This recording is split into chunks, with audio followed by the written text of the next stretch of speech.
ഒരു വലിയ വെളിപ്പാട് പൗലോസ്ലീഹ സഭയെ നോക്കി പറയുകയാണ്. നമ്മുടെ കർത്താവിനെ പറ്റി പറയുമ്പോൾ അവൻ ഒരു ഭാഗത്ത് പൂർണ്ണ മനുഷ്യനായിരുന്നു, മറുഭാഗത്ത് അവൻ പൂർണ്ണ ദൈവമായിരുന്നു. ഒരു ഭാഗത്ത് അവൻ പൂർണ്ണ മനുഷ്യനായിരിക്കുമ്പോൾ തന്നെ മറുഭാഗത്ത് അവൻ പൂർണ്ണ ദൈവമായിരുന്നു. പ്രൈസ് അല്ലാഹ്. ആമേൻ. അവൻ്റെ മനുഷ്യത്വത്തിൻ്റെ തെളിവ് യേശുവിന് വിശന്നു, ദാഹിച്ചു, കരഞ്ഞു, കോപിച്ചു, എല്ലാ വികാരങ്ങളിലൂടെ യേശു കടന്നുപോയി. എന്നാൽ അവൻ പാപം ചെയ്തില്ല.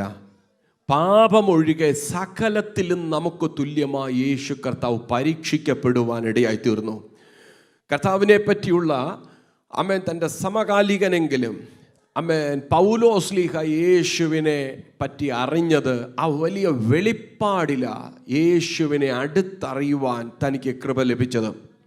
ആമേൻ. താൻ പറയുക, ജഡം സംബന്ധിച്ച് ദാവീദിൻ്റെ സന്തതിയിൽ നിന്ന് ജനിക്കുകയും മരിച്ചിട്ട് ഉയർത്തെഴുന്നേൽക്കയാൽ വിശുദ്ധിയുടെ ആത്മാവ് സംബന്ധിച്ച് ദൈവപുത്രൻ എന്ന ശക്തിയോടെ നിർണയിക്കപ്പെടുകയും ചെയ്തിരിക്കുന്നവനാലല്ലോ.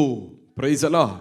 ഒന്ന്, ജഡം സംബന്ധിച്ച് ദാവീദിൻ്റെ സന്തതിയിൽ നിന്ന് അവൻ ജനിച്ചു.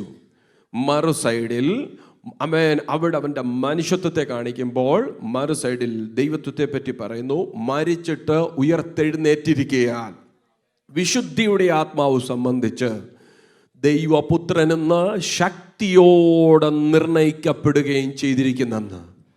ആമേൻ. വിശുദ്ധിയുടെ ആത്മാവ് സംബന്ധിച്ച് യേശു ആമേൻ ഉയർത്തെഴുന്നേൽക്കുവാനിടയായി.